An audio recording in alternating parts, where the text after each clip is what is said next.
لیکن اندر سے کھوکھلا۔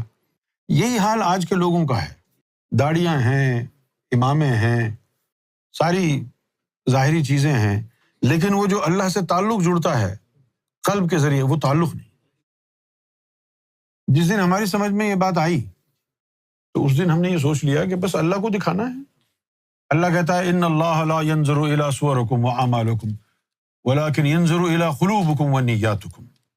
اللہ نے فرمایا کہ میں تمہاری شکلوں کو نہیں دیکھتا، میں تمہارے اعمال کو نہیں دیکھتا، میں تمہارے قلب اور اس کی نیت کو دیکھتا۔ میں یہ بات جب سمجھ میں آ گئی تو اس کے بعد ظاہر کی طرف توجہ نہیں۔ حالانکہ اگر میں آپ کو اپنی پرانی تصویریں دکھاؤں تو میری اتنی بڑی داڑھی تھی، اتنی بڑی داڑھی، یہاں تک پاسپورٹ پر بھی وہی لگی ہوئی ہے۔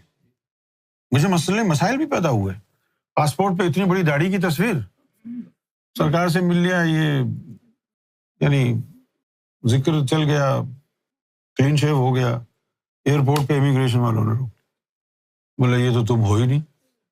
میں اس کو بول رہا ہوں بھائی میں ہی ہوں، میں نے داڑھی کٹوا لی ہے۔ پہلے یہ داڑیاں وغیرہ تھیں، اندر کچھ نہیں تھا، جب اندر آ گیا۔ لیکن ایک بات بڑی خطرناک سمجھ میں آئی میرے، میں آج سچی بات بتا رہا ہوں آپ کو، میں نے کبھی نہیں کہی یہ بات کہ ظاہری عبادات سے میں دور کیوں ہوا۔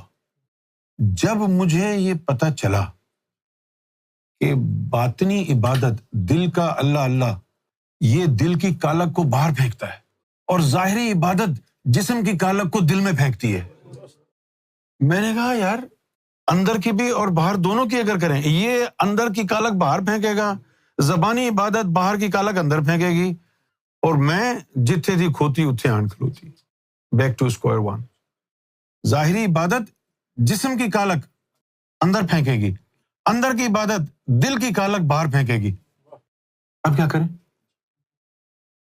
اب تو ایسا ہی کرنا پڑے گا نا کہ بھئی باہر کی کالک باہر ہی رہے۔ اب اس کے دو طریقے ہیں، کیا؟